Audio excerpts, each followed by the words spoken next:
আসসালামু আলাইকুম। Welcome to Sultan pigeon loft. আশা করি সকলে ভালো আছেন। আলহামদুলিল্লাহ আমিও ভালো আছি, কিন্তু আজকে মনটা বেশ একটা ভালো নেই। কারণ হইলো, আজকে সকালে যখন কবুতর গুলা ছাড়বার আইছি, আমার নর গুলার দেই চুনা সবুজ পায়খানা।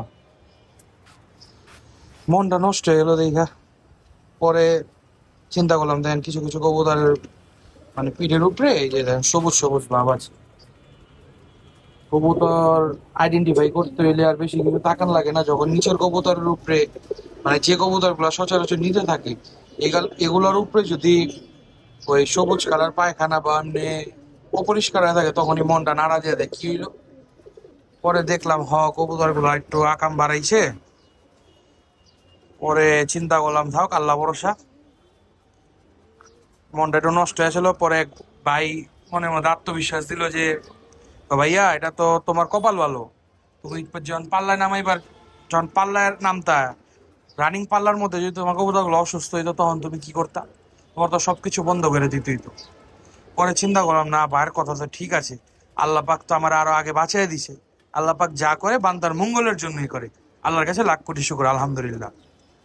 পরে পর্যায়ক্রমে যে কাজগুলো ফার্স্টে আমার আগের থেকেই নিয়ম, যদি লফটে কোনো আমি 19-20 দেই, প্রথমে পুরা লফট পরিষ্কার করে ফেলাই। এই যে টেরে মেরে যা আছে, আমার কালকার ভিডিও গুলোর মধ্যে দেখবেন ট্রেনের মধ্যে দুনিয়ার আমানত আছে। সব আমানত খিয়ানত করে আলাইছি। জিয়া দিছি আরেকজন, মানে যা ফালাই দিছি। পুরা ওই যে নতুন টেরে মেরে পুরা পরিষ্কার করে ফেলাইছি। করার পরে ওই যে ওর নাম হইলো পটাশের পানি দেয়া এটা স্প্রে করছি, জীবাণুনাশক পটাশ।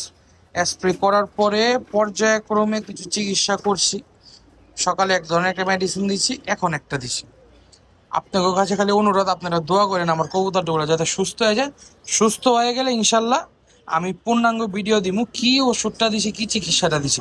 আর এখন বলতাছি না, কারণ আগে আমি নিজে ফলটা পায়ালই, যে এটা যে করলাম। আমি তো চেষ্টা করছি, ফল দেওয়ার মালিক আল্লাহ। আল্লাহ আমার শেফা দেয় কিনা, ইনশাল্লাহ আল্লাহ পাক আমার শেফা দিব। আপনার কাছে দোয়ার দরখাস্ত রইল, দোয়া করেন, ইনশাল্লাহ আমি জানাই দিব। আরে আপনাকে আরেকবার বললাম, আপনার কাছে দোয়ার দোয়ার দরখাস্ত রইল, কবুতর গুলার লেগে দোয়া করেন যাতে কবুতর গুলো আবার ঠিক হয়ে যায়, খারাপ হয়ে যায়।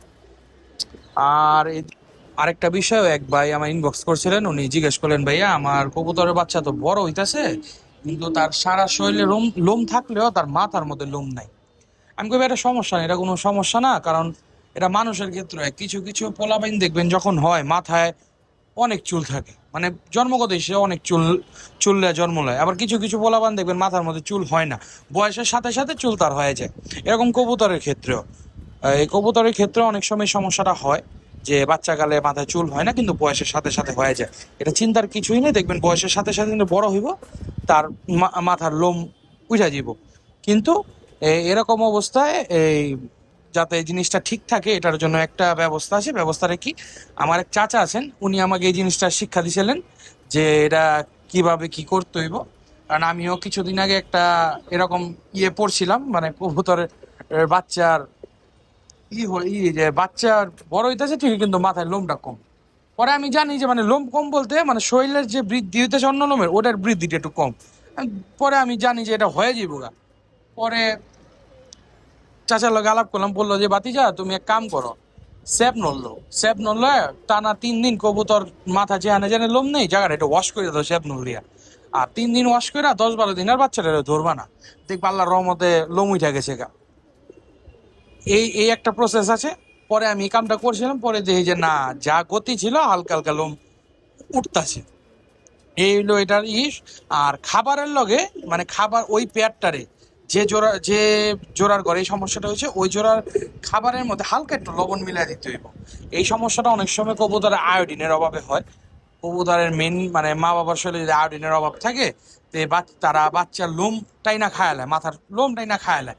লবণটা মিলাই দিলে কি তার আর লোম টানাটানি করবো না, লোম টানাটানি করবো না, আর এই সমস্যাটা হইব না। আর যেটা এই লোম টানা মানে লোম খাওয়া ব্যতীত হয়, সেটার জন্য হইলো এই যে এই চিকিৎসাটা, এই স্যাপনলের চিকিৎসাটা।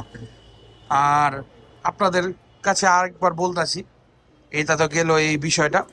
আমার কবুতরগুলোর জন্য দোয়া করবেন, আল্লাহ পাক যাতে এগুলার আবার ঠিক করে দেয়। কারণ আল্লাহ পাকই শেফা দাতা, আল্লাহ পাকই শেফা দিব। আর বান্দার দোয়া অনেক সময় কাজে আসে, কারণ বান্দা মাওলার কাছে দোয়া করলে মাওলা কবুল করে। তাই আপনাদের কাছে অনুরোধ, আমার কবুতরগুলোর লেগে দোয়া করবেন, আল্লাহ পাক যাতে এগুলার শেফা দান করে। কোনো ভুল ত্রুটি হলে ক্ষমা সুন্দর দৃষ্টিতে দেখবেন। 5 ওয়াক্ত নামাজ পড়বেন। আসসালামু আলাইকুম। আর আমার পেজটা ফলো দিবেন, ইউটিউব চ্যানেলটা সাবস্ক্রাইব করবেন। ধন্যবাদ।